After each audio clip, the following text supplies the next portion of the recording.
Bismillahirrahmanirrahim. Al-Fatihah habibina wa syafiina Rasulullah Muhammadin sallallahu alaihi wasallam wa ashabi Rasulillah sallallahu alaihi wasallam wa zurriyyati Rasulillah sallallahu alaihi wasallam wa tabi'ina tabi'in tabi'in al-musannifin khususan Muhajir Ahmad bin Isa Salim bagian muqaddam Muhammad Ali Ba'alawi wa Talha bin Abdurrahman Sikab Ulaid bin Tasudaiq wa Rasul Mufarim Syekh Al-Akbar Kasif bin Abdurrahman Gadi wa Rasul Mufarim Samailati Syekh Abu Bakar bin Salim Syekh Abdul Qadir Jailani Jalan Semaila Tahbi Umar Abdul Atas Abdullah Baras Syekh Abdullah bin Al-Haddad Sahib Ratib wa Usima Fulim Semaila Tahbi Ali bin Hasan Atas Abi Ahmad bin Hasan Atas Bi Ali Muhammad Habsi Semaila Abu Bakar Atas Bakar Sigab wa Usima Fulim Semaila wa jami' awliya Allah min masyarikal adila maghadibiha wa luqa akhir jami' ahli al-bagi wa ahli zambal wa ahli al-furad wa jami' alinat wa jami' kabang koci dukut tenggara wa jami' kanangkat negasida wa jami' sadatina Ali Ba'alawi wa jami'il muslimin wal muslimat wal mu'minin wal mu'minat anna Allah yaghfir lahum wa yarhamhum yashkinum jannata bi rahmatih wa walidina wa walidikum khassah wa jami' ambatina wa ambatil muslimin amma bi anna Allah yakhri darajati bi jannatin fa'na barakatihim wa asbarihim wa anwarihim wa ulumihim wa karamatihim fid din wa dunya wal akhirah ala kulli niyatin salihan wa salafan salih lana wa habibina bin hafid wa ila hadratin nabi Muhammadin sallallahu alaihi wasallam salil fatihah.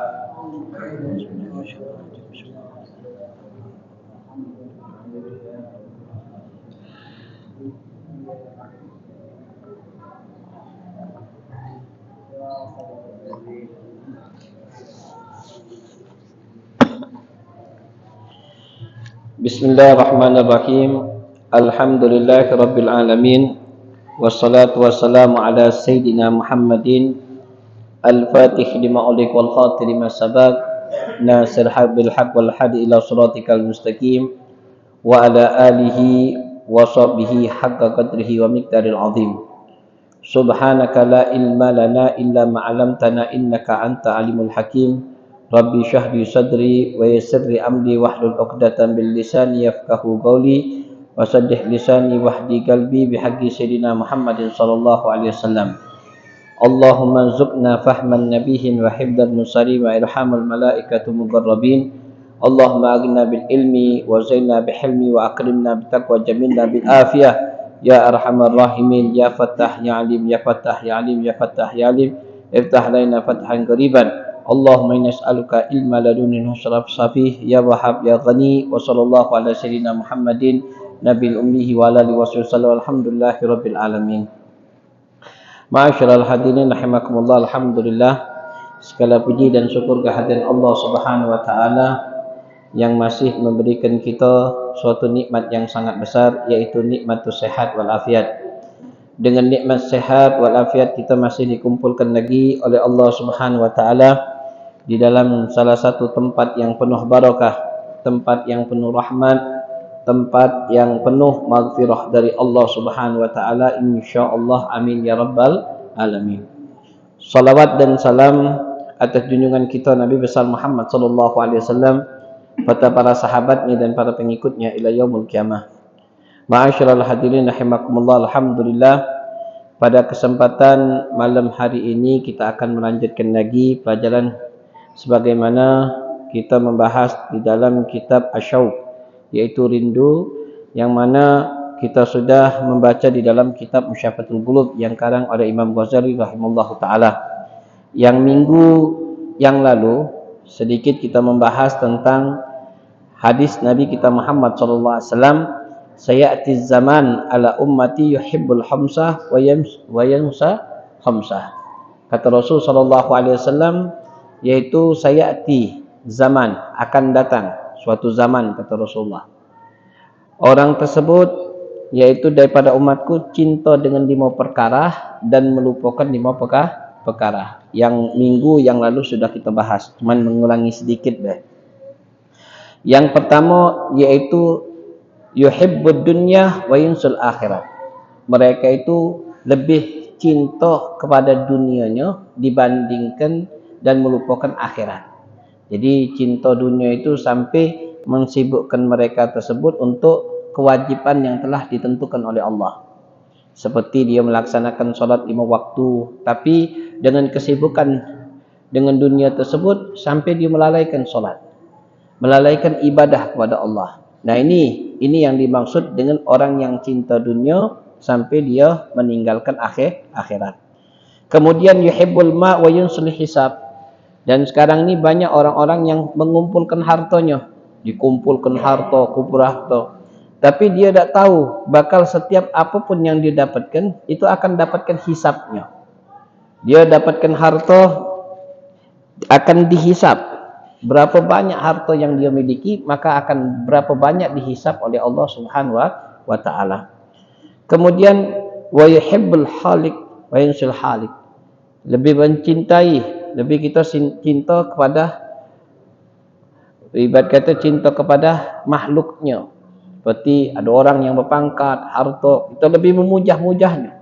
Kita lebih ibarat kata lebih mencintainya. Kemudian dengan dianya pemain, artis, ya tak?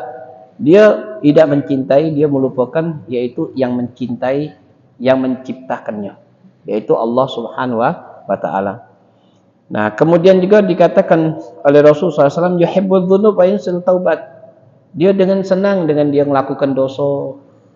Setiap hari melakukan dosa, sengaja atau tidak tak sengaja, tapi senang dia melakukan dosa. Tapi lupa untuk dia bertaubat kepada Allah Subhanahu wa taala. Tak mau dia bertaubat kepada Allah Subhanahu wa taala. Yang terakhir apa dikatakan oleh Rasul sallallahu alaihi wasallam, mereka itu senang dengan bangun-bangunan, kemegahan, tapi dia melupakan di antara tempat dia akan kembali kepada Allah Subhanahu wa taala. Sampaikan pernah saya jelaskan minggu yang lalu seperti Imam Ahmad, ya, Ahmad bin Hanbal, ketika itu dia menghatamkan Al-Quran di dalam kuburnya itu sampai apa? Sampai 70.000 kali hatamkan Qurannya. Subhanallah. Mereka ulama-ulama itu mempersiapkan tempatnya dan diisi juga dengan amal-amal ibadahnya di sisi Allah Subhanahu wa taala.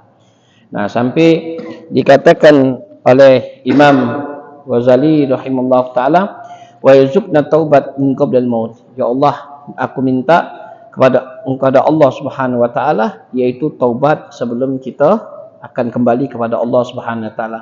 Dan ingatkan, ya, kita ini indal ghaflah, ketika kita dalam keadaan lupa. Jadi kita diharuskan diingatkan ketika kita lupa kepada Allah dan bisa memberikan manfaat dengan syafaat Nabi kita Muhammad sallallahu alaihi wasallam. Nah, sampai diceritakan mereka itu memang orang-orang yang cinta sama Allah. Mereka cinta sama Allah, maka dengan kecintaan tersebut melupuhkan seluruhnya. Bisa dia melupakan, tidak akan mereka itu kezukan mereka itu, kerinduan mereka itu, dia akan melupakan seluruhnya. Kesakitan pada dirinya, suatu adab pada dirinya, maka mereka tersebut akan melupakan tersebut.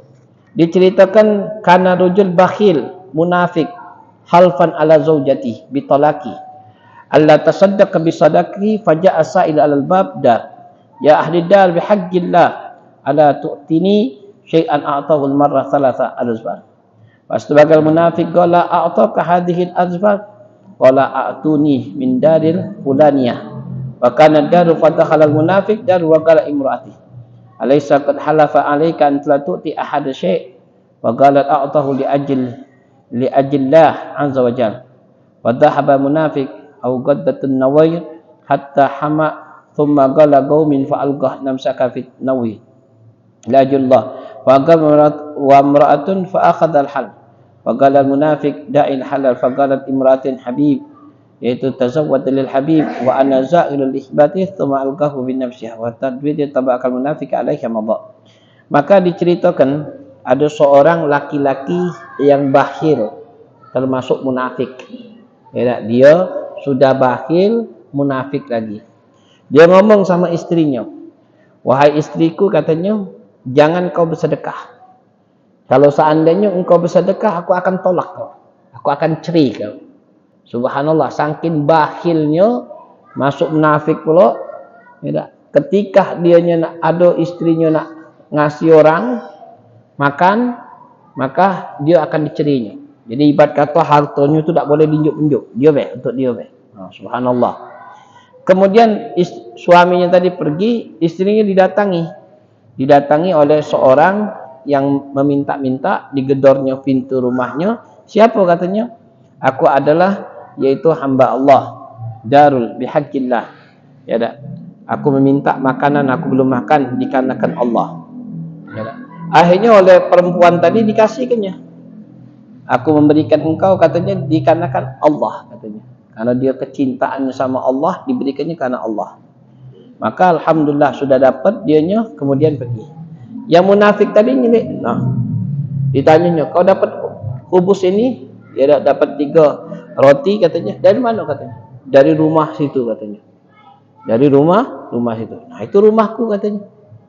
Akhirnya dia datangi sama istrinya, wahai istriku katanya, aku kan sudah janji sama engkau. Jangan dikasih bagi orang yang nak minta. Subhanallah. Kata istrinya tadi, aku memberikan karena Allah katanya. Bukan karena yang lain, karena Allah. Dia ngomong tadi, aku minta karena Allah dan aku berikan karena Allah. Saking cintanya. Maka si suaminya tadi tidak senang. Maka dibuatnya lah, ibarat kata kendi yang besar, diisinya banyu, dipanasinya, kemudian suruh istrinya untuk masuk di dalam situ. Subhanallah, untuk masuk di dalam itu. Dihukumnya, kalau kita ni dihukumnya. Sudah masuk, ditutupnya, ditinggalkannya. Sampai 3 hari, subhanallah, datang lagi suaminya, dibukanya, istrinya tadi tu tidak apa-apa. Tidak kena apa-apa.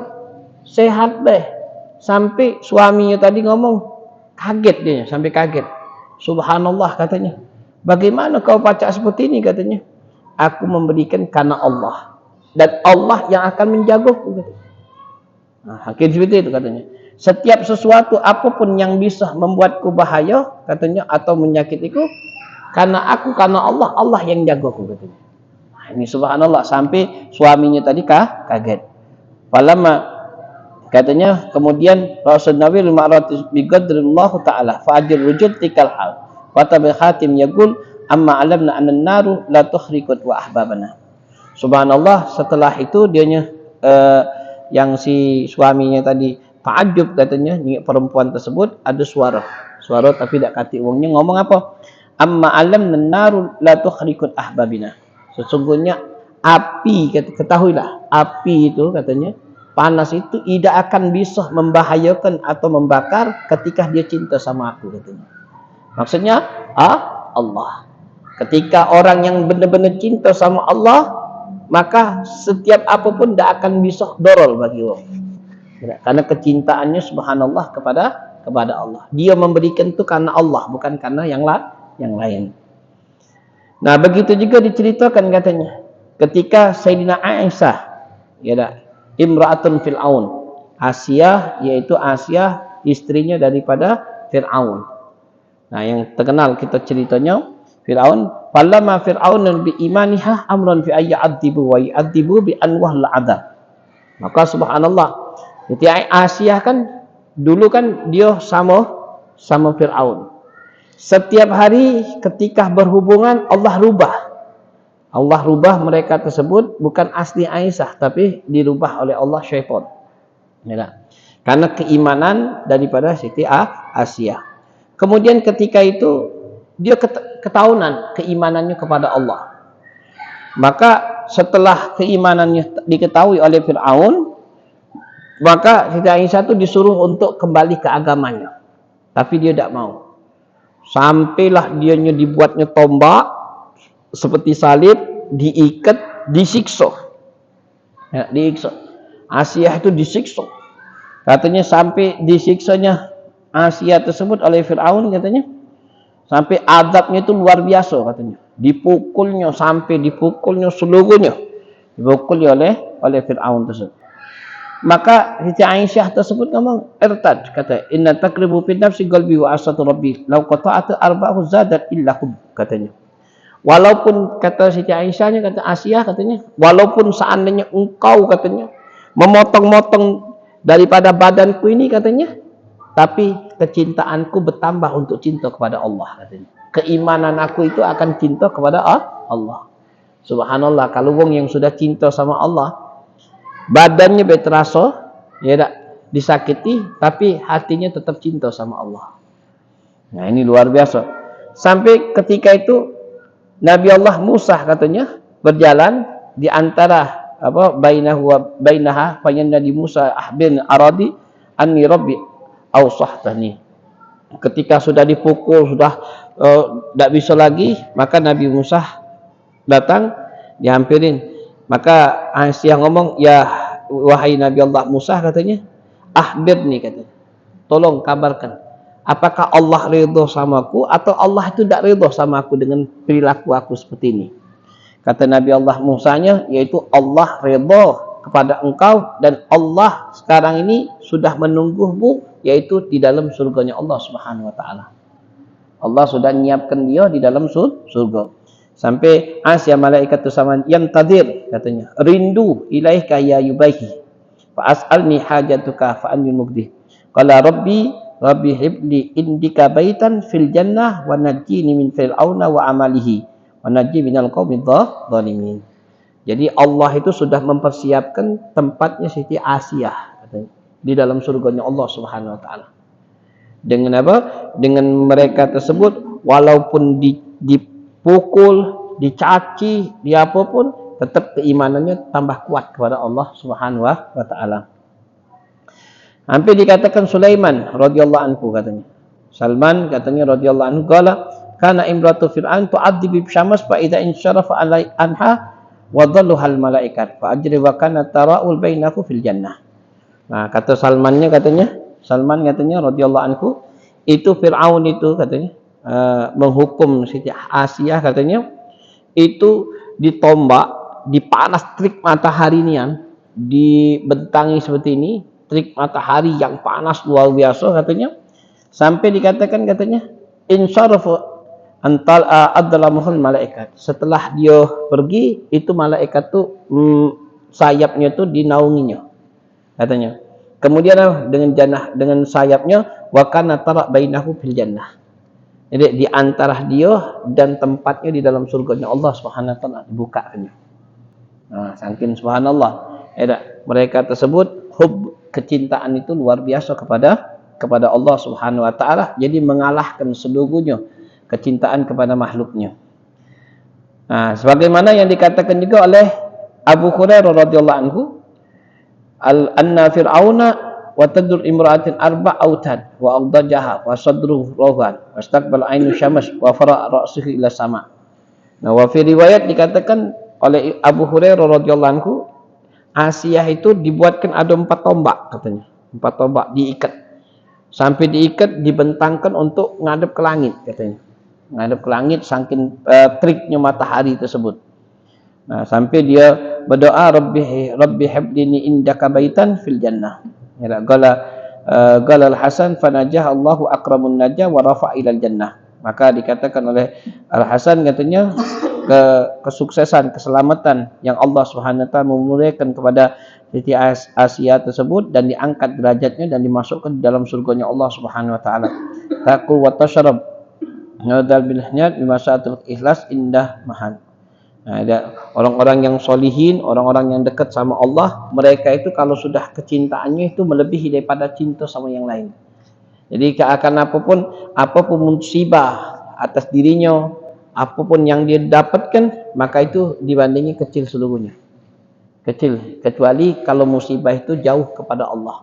Itulah sampai Al-Imam Ghazali rahimahullah ta'ala menjelaskan, katanya, musibah yang paling terbesar, katanya, bukan dikarenakan kita banjir, gempa bumi, tanah longsor, atau ibarat kata itu kebakaran rumah kita. Itu musibah kecil, katanya. Tapi musibah yang paling besar dikatakan Imam Ghazali, yaitu apa? Ketika kita jauh sama Allah. Itu musibah yang paling terbesar. Itu musibah yang paling terbesar, yaitu ketika kita jauh sama Allah. Kalau seandainya banjir, angin topan, ataupun itu musibah, Allah akan tenggelamkan kita habis setelah kita meninggal, selesai. Ya, sampai dikatakan oleh Rasulullah SAW, ya, al-maut kafaratul dzunub. Ketika kita meninggal, maka habis dosa kita. Tapi kalau seandainya kita jauh sama Allah, nah ini terus bertambah, dosa kita bertambah, dosa terus sampai alhamdulillah kalau kita taubat. Kalau kita ada taubat, mati dalam keadaan su'ul khotimah, na'udzubillah min dzalik. Itulah dikatakan oleh Imam Ghazali rahimahullahu taala, katanya, orang yang musibah yang paling terbesar yaitu ketika kita jauh sama Allah. Kita jauh sama Allah itu musibah yang paling terbesar. Nah, ma'asyiral hadirin rahimakumullah, kita sudah membahas tentang bagaimana cara mahabbah dan juga kita sudah bahas sedikit tentang rasanya bagaimana nak nanamkan rasa rindunya ketika kita cinta sama seseorang. Itulah kalau sudah cinta kan mahabbah, maka kita tidak ketemu dengan seseorang tersebut, rasanya rindunya kita tuh luar biasa. Sebagaimana ulama-ulama kita yang kita sudah bahas, yaitu bagaimana kecintaan mereka itu kepada Allah Subhanahu wa taala. Nah, kemudian bagaimana bentuk daripada mahabbah? Bentuk daripada mahabbah yaitu taat. Taat kepada Allah dan mahabbah kepada Rasulullah SAW ini adalah bentuk mahabbah namanya. Jadi kita ngomong cinta, kita ngomong merindu, tapi apa bentuknya? Apa ibarat kata bukti daripada kecintaan kita kepada Allah dan kecintaan kita kepada Nabi kita Muhammad. Nah, sampai dikatakan oleh Allah Subhanahu wa taala, itulah di dalam ayat yang pernah kita bahas, apa? Qul in kuntum tuhibbunallah fattabi'uni. Fattabi'uni. Kalau seandainya katanya, qul katakanlah wahai Muhammad, in kuntum tuhibbunallah. Kalau kita memang benar-benar cinta kepada Allah, maka fattabi'uni. Maka ikuti Nabi Muhammad. Nah, ikuti Nabi Muhammad ini di sini dikatakan oleh ulama, katanya Imam Ghazali menjelaskan rahimallahu taala, annal muhabbatan abdun di rasul ta'atuluhuma.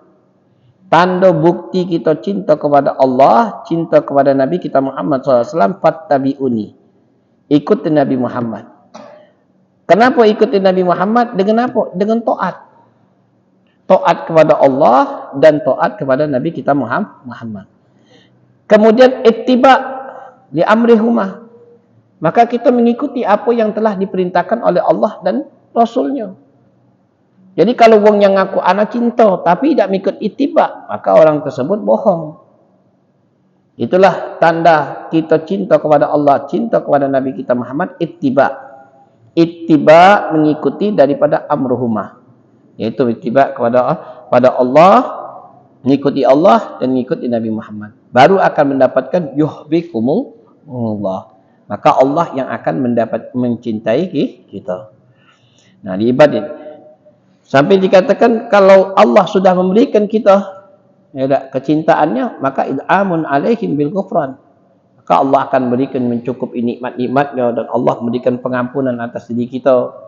Nah, itu bagi seorang yang benar-benar ittiba din Nabi.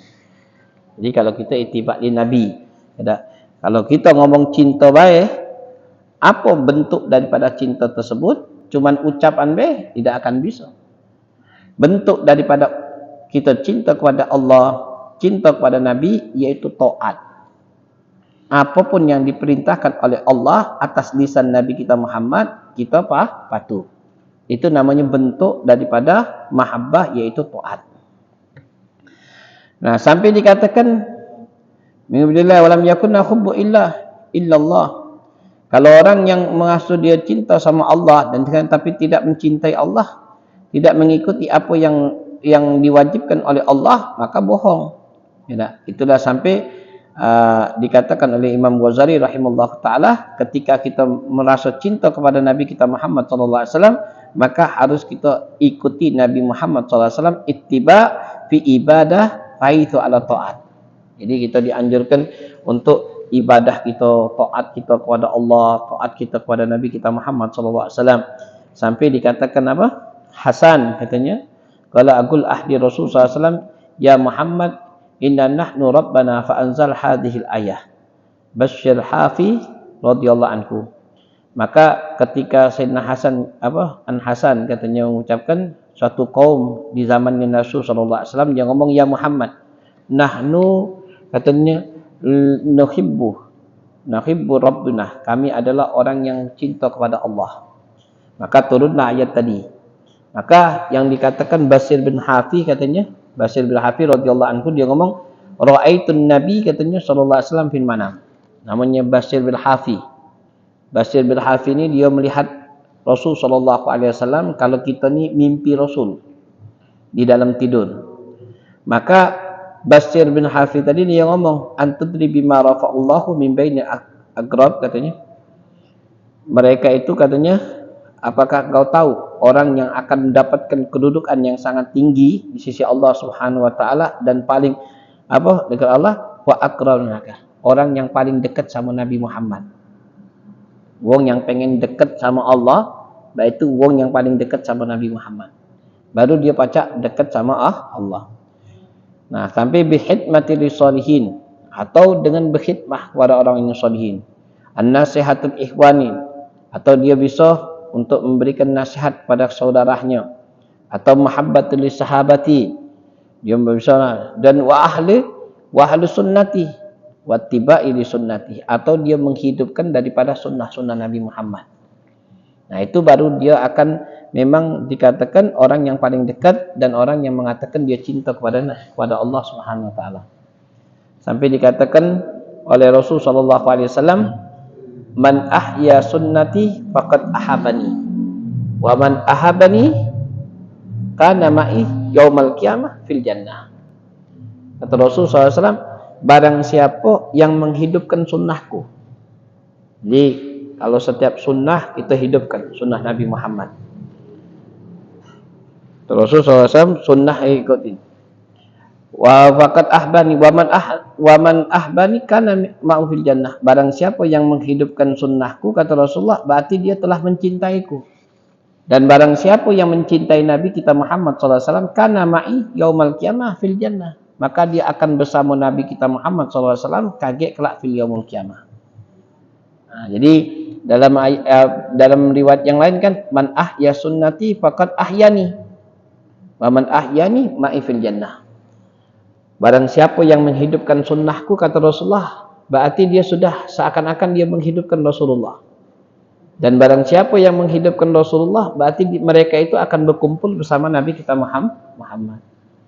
Kalau kita bingung mak mana menghidupkan Rasul sallallahu alaihi wasallam, yaitu menghidupkan sunnahnya. Ketika kita masuk ke rumah, kita langkahkanlah ke kaki kanan, mengucapkan assalam. Itu kan seakan-akan kita ada di dalam diri kita Nabi Muhammad. Ketika kita masuk kamar mandi, kaki tangan kiri, kaki kiri, dan kita berdoa, Allahumma inna a'udzubika minal khubuthi wal khaba'ith. Doa seakan-akan Nabi Muhammad itu ada dalam diri kita. Begitu juga di dalam seluruh halnya. Nah, itu namanya untuk kita menghidupkan daripada sunnah Nabi kita Muhammad. Nah, sampai Bashir bin Hafi dia ngomong, katanya dikatakan ba'du ulama, katanya man ata'ani dakhala jannah. Nah, ini katanya, jadi waqad ja'a atharul masyhur, katanya anna tamassuk bi sunnati sayyidil khalaik, katanya al mursali inda fasad di khalqi ihtilaf alal madhab, katanya lahu ajru mi'ati syahid.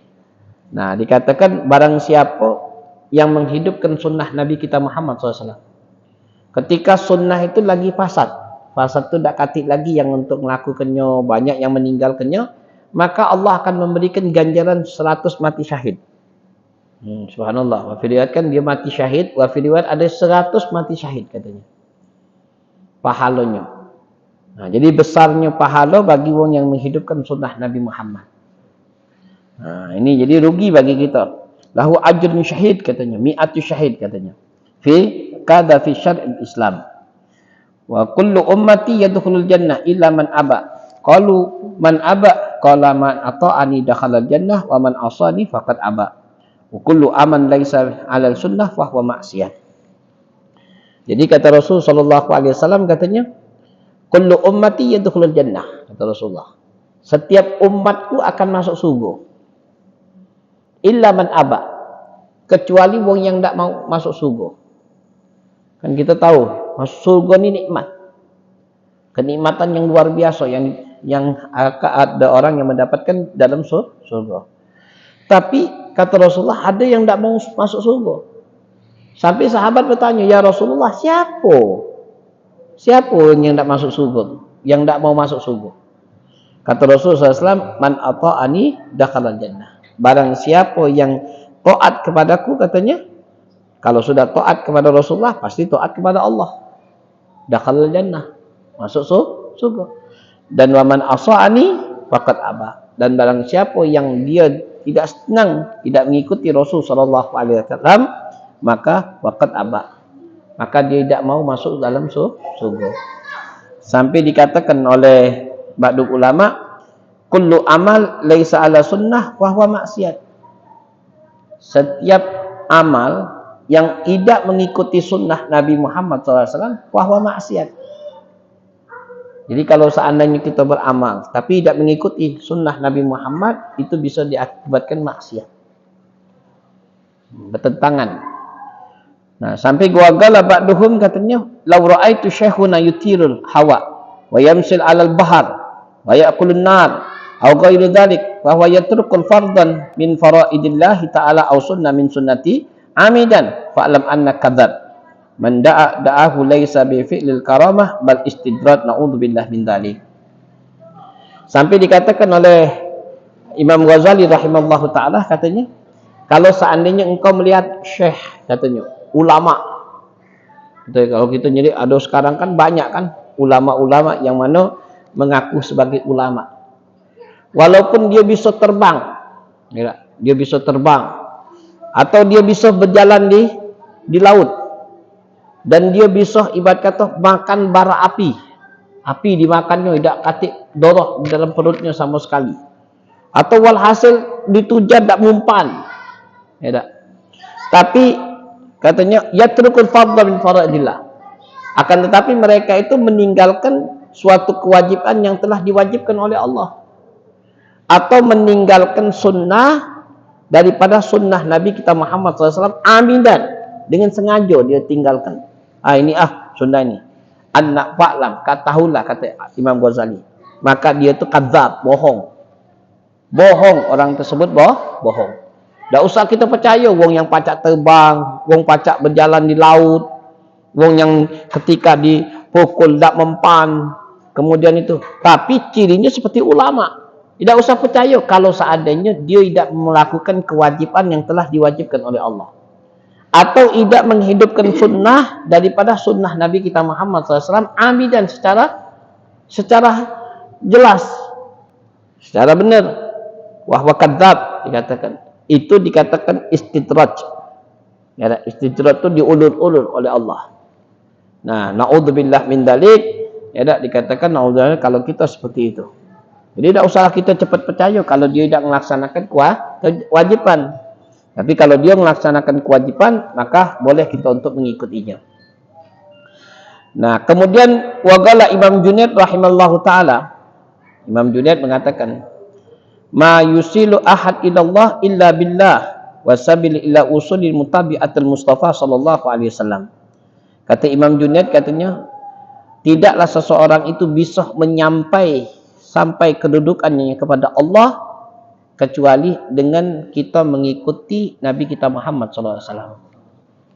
Jadi tidak akan kita sampai, jangan kita nasat tak perlu nak ikut Nabi Muhammad, kita langsung jalan langsung, jangan lurus. Ya, bohong, tidak akan dia sampai kepada Nabi, kepada Allah Subhanahu wa taala.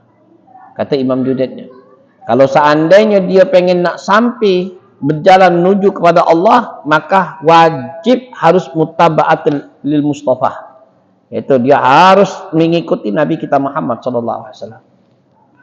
Tapi kemudian kalau Imam Ahmad Hawarih katanya, rahimahullah taala, kullul amal bi ghairi ittiba' sunnah fa huwa batil.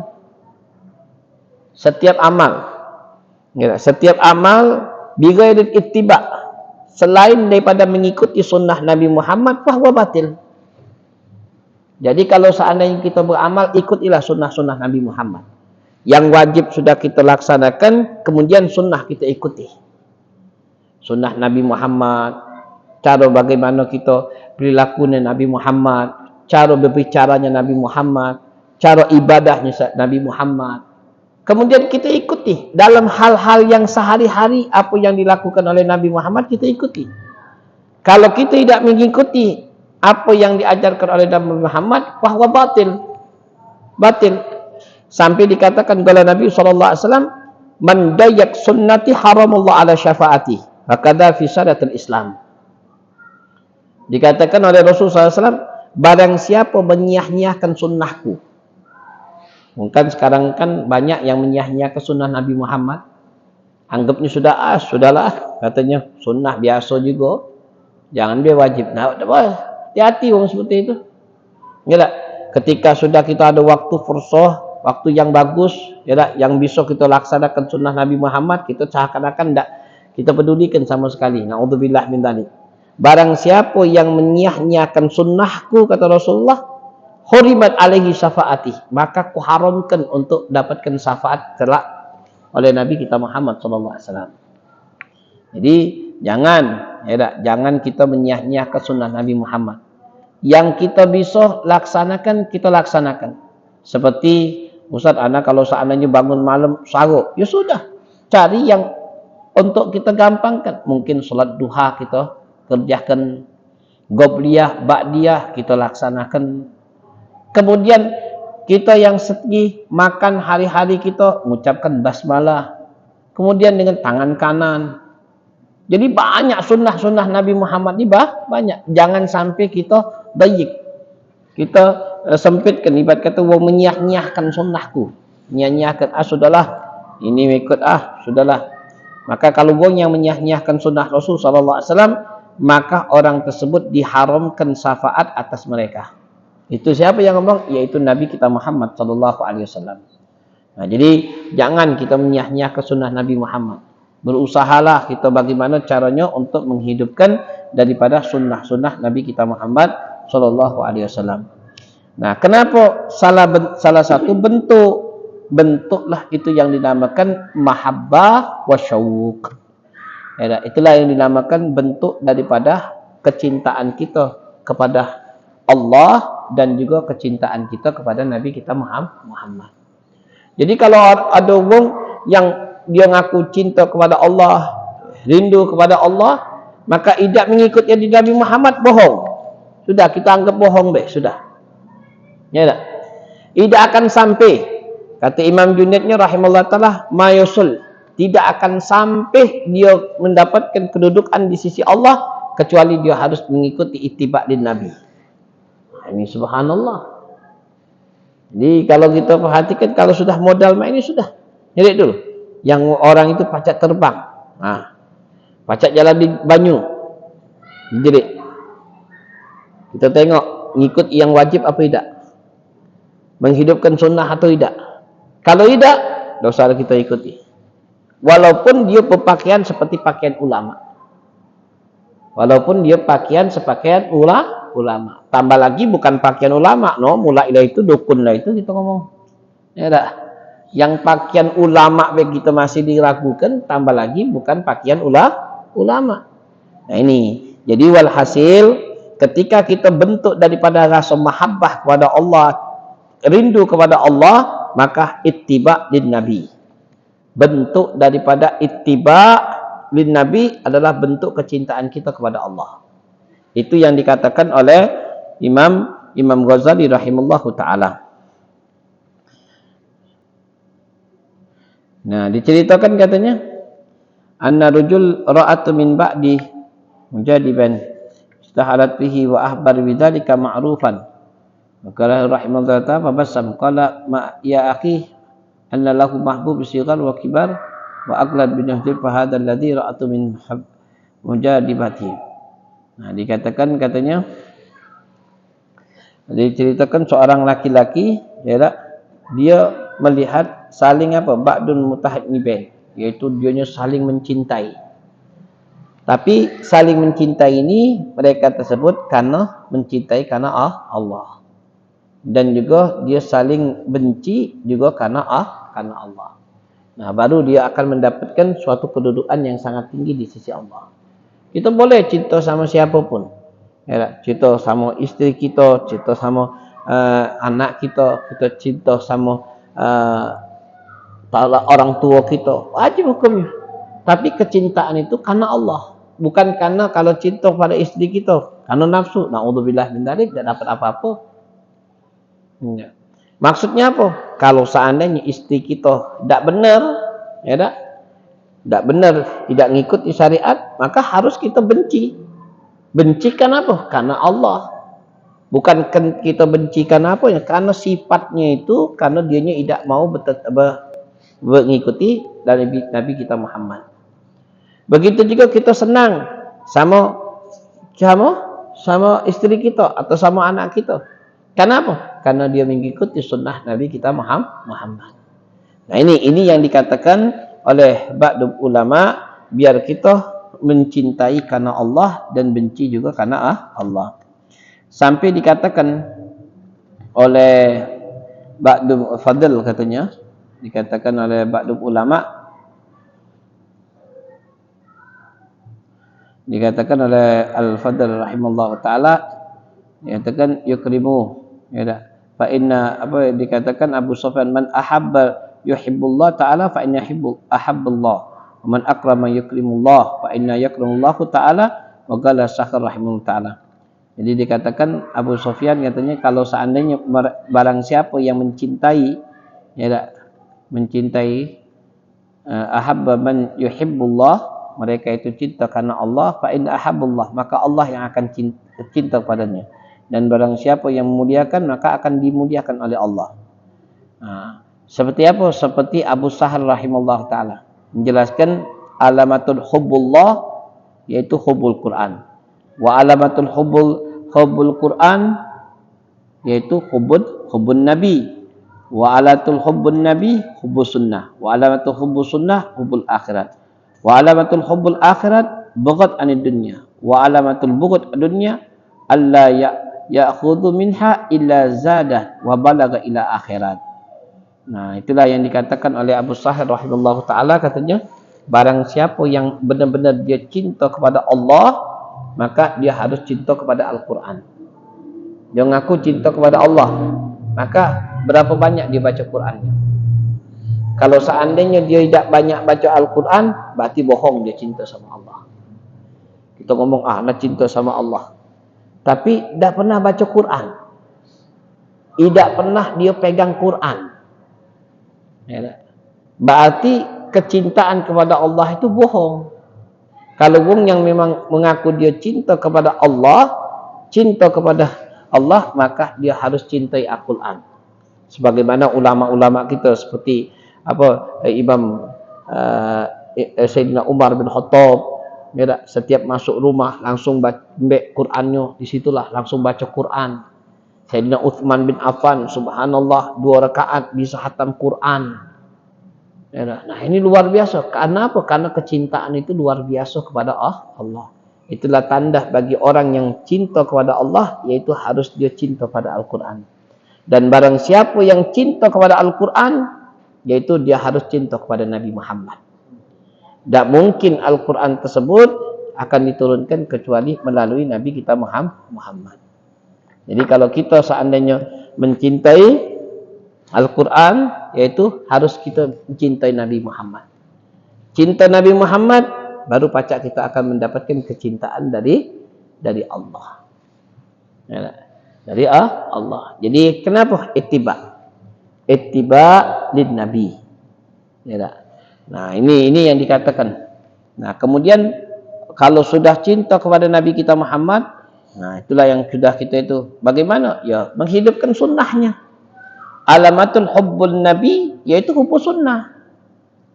Kalau kita pengen cinta kepada Nabi kita Muhammad, mana bukti kita cinta kepada Nabi Muhammad? Yaitu menghidupkan sunnahnya. Tadi sudah kita bahaskan, man ahya sunnati faqad ahabani, wa man ahbani ma'i fil jannah. Nah, barang siapa yang cinta kepada sunnah, pasti dia benci, pasti dia benci untuk akhirat. Ya, alamatul hubbul sunnah hubbul akhirat. Wa alamatul hubbul akhirat. Nah, pasti kan kalau sunnah itu kan pasti ikutnya akhirat galau. Salat sunnah 2 rakaat lebih baik daripada dunia dan seisinya. Orang yang melaksanakan salat duha, dia akan bangun surga. Karena apa? Kecintaan kepada akhirat seluruhnya. Itu kalau wong yang cinta kepada sunnah. Dan barang siapa yang cinta sunnah, bugut anil dunia. Dia tidak terlalu condong dunia itu. Ini kaget cinta sunnah tapi dunia laju juga. Ya, itu bohong namanya. Ya, kalau orang yang maksud dia cinta kepada dunia akhirat, maka dia tidak akan condong pada dunia. Dan barang siapa yang cinta kepada bentuk cinta kepada akhirat, katanya, ya, bentuk cinta kepada akhirat, khud ina dunia, zadatul akhirat. Dia ngembek dunia itu untuk bekal akhirat. Sudah, sisanya tidak dia nak dimbek. Dia untuk, hari ini dia nak ambek dunia untuk bekal, untuk makan, untuk minum, sudah. Tak ada nak nyimpan banyak. Itu tandanya orang cinta akhirat. Nah, inilah, ada banyak lagi, yaitu yang dikatakan oleh Imam Ghazali. InsyaAllah kita akan teruskan lagi minggu yang akan datang, pasti pembahasan bagaimana cara untuk kita taat kepada Allah dan cinta kepada Nabi kita Muhammad SAW. InsyaAllah Allah SWT memberkati majlis kita dan ditambah keimanan kita dan dijadikan kita selalu cinta kepada Nabi kita Muhammad dan juga mengikuti apa yang telah diajarkan oleh Nabi kita Muhammad SAW. Amin ya rabbal alamin. Rabbana atina fid dunya hasanah fil akhirati hasanah wa qina adzabannar. Wa sallallahu ala sayyidina Muhammadin nabiyil ummi wa ala alihi wasallam. Alhamdulillahi rabbil alamin.